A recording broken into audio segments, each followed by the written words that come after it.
কে চলে যায় তার কোনো ঠিক নাই। হ্যাঁ, কেউ জানি না, কিন্তু এতটুকু জানি যে চলে যাব। গত কয়েকদিন আগে এদেশের আপকামিং একজন ইয়াং স্কলার হুট করে চলে গেলেন। নাম শুনছেন? কি নাম? হ্যাঁ, শাহাদাত ফয়সাল।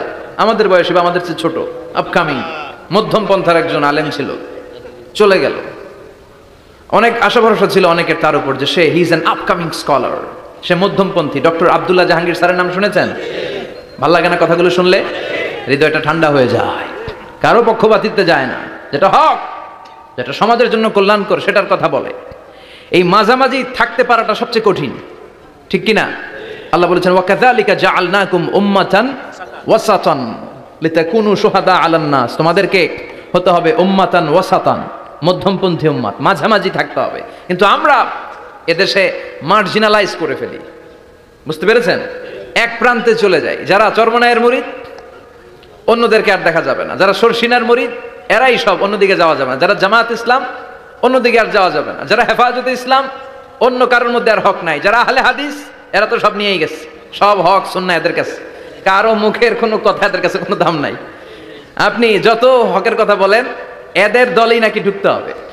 তো আমার এই দেশে সুন্নি ভাইরা গালি দেয় আহলে হাদিস বলে, আবার আহলে হাদিসরা আমার গালি দেয় সুন্নি বলে, বুঝতে পেরেছেন? মাঝামাঝি থাকাটা এই বাংলাদেশে খুব কঠিন, কিন্তু আপনাকে মাঝামাঝি থাকতে হবে। আপনাকে ওয়াসাতিয়ার পদ্ধতিতে আসতে হবে, উম্মাতান ওয়াসাতা, মাঝামাঝি। মাঝামাঝি ডানেও না বায়েও না, সিরাতুল মুস্তাকিমে ডান বাম নাই, এটা সোজা। এই রাস্তা একবার যদি উঠে যান এই রাস্তা শেষ হয়ে যাবে জান্নাতুল ফেরদাউসের ভিতরে। চিল্লায় বলেন ঠিক কিনা? এজন্য আমরা যেন মিডল পাথ ধরি, আমরা যেন কট্টর না হই, আমরা যেন মাঝামাঝি হই। আপনি তাবলিগ করতে পারেন, করেন, খুব ভালো। তাবলিগের ভাইদের একটা ভালো গুণ হচ্ছে নিজের খেয়ে নিজের পরে ইসলামের দাওয়াত দেয়, ঠিক কিনা?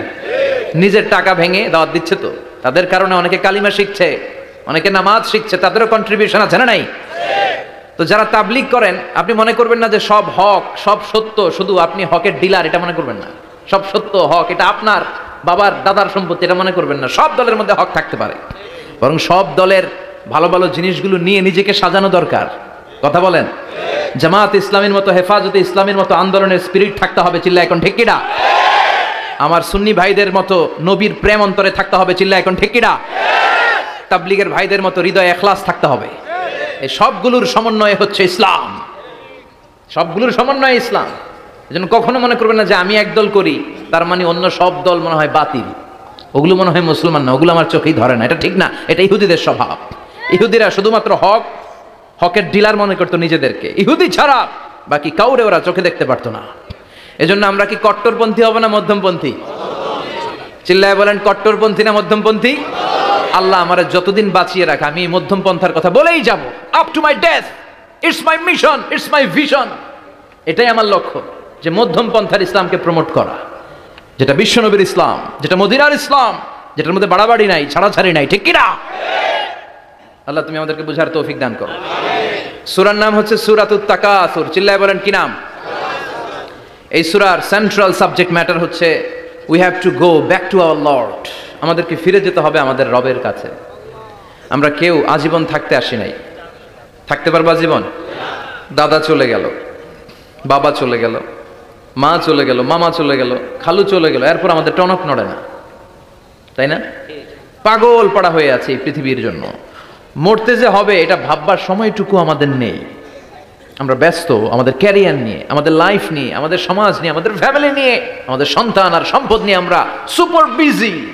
We are leading a very super busy life. We don't have even a single time to think about death. মৃত্যু নিয়ে ভাবার একটা মুহূর্ত আমাদের নাই। কিন্তু পৃথিবীর সবচাইতে সুনিশ্চিত বিষয় হচ্ছে মৃত্যু, ঠিক কিনা? The most certain thing in our life is death. আমাদের জীবনের সবচাইতে সুনিশ্চিত বিষয় হচ্ছে মরণ, মরবই আমরা। And the most uncertain thing in our life is the time of death. আর আমাদের জীবনের সবচেয়ে অনিশ্চিত বিষয় হচ্ছে মৃত্যুর সময়। আমরা জানি না মরবো, যে এটা জানি, জানেন না? কিন্তু কখন মরবো এটা জানি? এই সূরাটা আপনারে এই জিনিসটা জানান দিতে এসেছে যে দুনিয়ার সম্পদ, লোভ, লালসা এগুলো নিয়ে পড়ে থেকো না। এই যে আমাদের ফ্যামিলি, আমাদের বাচ্চা কাচ্চা, আমাদের এত টাকা পয়সার হিসেব, মাস শেষে বাড়ি ভাড়া, গ্যাসের বিল, এটা সেটা, আপনি কি মনে করছেন যে আপনি চলে গেলে এগুলো থেমে থাকবে? কিছুই থেমে থাকবে না, সব চলবে আগের মতো, থাকবেন না আপনি। এজন্য শাহাদাত ফয়সাল ওনার ফেসবুকে সর্বশেষে লিখে গিয়েছিল, আমি হীন দুনিয়া, মানে এমন দুনিয়া যেটাতে আমি নাই, সব চলে, সকাল গড়িয়ে বিকেল হয়, শীত শেষে গ্রীষ্ম আসে, দিন শেষে রাত নামে, সব চলে, নাই শুধু আমি। চিল্লায় বলেন ঠিক কিনা? তো এজন্য এগুলি একটু ভাবেন। অনেক ব্যস্ত আমরা, এই দুনিয়ার পুরো জীবনটা এটা হচ্ছে লালসাময় একটা জীবন, লোভ, মরিচিকা, মায়াজাল। এই মায়াজালে আমরা আটকে আছি, ফলে মৃত্যুর কথা আমরা ভুলে গিয়েছি। পাগলের মতো ছুটছি, আরো টাকা লাগবে, আরো খ্যাতি লাগবে, আরো যশ লাগবে, আরো দাপট লাগবে আমার। এত টাকা দিয়ে কি হবে? এত সম্পদ দিয়ে কি হবে? এত ব্যস্ততা দিয়ে কি হবে তোমার? স্টপ, থামুন, অনেক হয়েছে, আম্মা থামুন। Take a rest, take a breath and think about death. Think that you have to go back to your Lord. একটু বসেন না, একটু ভাবেন যে আমাকে চলে যেতে হবে, চলে যেতে হবে। এই কোলাহল, এই ব্যস্ততা, এগুলো থাকবে, থাকবো না আমি। সাইয়েদনা ওমর ফারুক বলেছেন, মুতু ক্বাবলা আন তামুতু, মরার আগে একবার মরো। হাসিবু ক্বাবলা আন তুহাসাবু আলাইকুম, তোমার হিসাব নেওয়ার আগে তুমি একবার নিজের হিসাবটা করো না। কাগজ বের করে একটু লিখো না, কি কি ভালো কাজ করছিলা, যেগুলো দিয়ে নাজাতের ওয়াসিলা হতে পারে, 1 2 3, আর কি কি আকাম কুকাম করছো দেখো না, লিখে দেখো তোমার অবস্থাটা কি। মরার আগে একবার মরো। মরার আগে খাটের মধ্যে শুয়ে শটান করে চোখ বন্ধ করে একবার মরার ভান করে দেখেন কেমন লাগে। চোখটা বন্ধ করেন আর ভাবেন আপনি নাই, কি কি হতে পারে ভাবেন। আপনার ছেলেমেয়েরা কান্না জুড়ে দিবে, আপনার প্রাণের স্ত্রী বিলাপ শুরু করে দিবে, বন্ধু বান্ধবের চিৎকার আর মাতম, স্থানীয় এলাকার মসজিদে ঘোষণা, অমুক এলাকার নিবাসী অমুক ভাই, অমুকের ছেলে অমুক দুনিয়ায় নাই। সব আত্মীয়রা চলে আসবে, ফেসবুকে স্ট্যাটাস দেয়া হবে, সবাই সবাইকে জানাবে বিকাল 4টায় অমুক হাই স্কুল ময়দানে আপনার জানাজা। ছুটে আসবে, সবাই ছুটে আসবে আপনাকে শেষ বিদায় দিতে, গুড বাই জানানোর জন্য, আল ওয়াদা, বিদায় জানাতে আসবে সবাই। 4 তাকবীর দিয়ে আপনার জানাজা হবে, অশ্রুসিক্ত জানাজায় আপনার বিদায় হবে। কাঠের খাটিয়ার মধ্যে করে কাঁধে তুলে আপনার কবরে নেওয়া হবে, আগে থেকে খুঁড়ে রাখা কবরটার মধ্যে আপনারে বিছিয়ে দেয়া হবে, বাঁশের কচি দিয়ে তার উপরে মাটির চাপা দিয়ে সব চলে যাবে। ভাবেন না একবার চোখ বন্ধ করে, this is the circle of life, this is the nature of life. এটা সবার হবে, আমার হবে, আপনার হবে। এত মায়া, এত ভালোবাসা কই যাবে? কেউ থাকবে না, সবাই আপনার অন্ধকার কবরে রেখে দিয়ে চলে আসবে। উপরে বাঁশের কঞ্চি, তার উপরে মাটির চাপা, অন্ধকার আর অন্ধকার। এই অন্ধকার যেন শেষ হতে চায় না, শুধুই অন্ধকার, ঠিক কিনা? এজন্য আমাদের চলে যেতে হবে।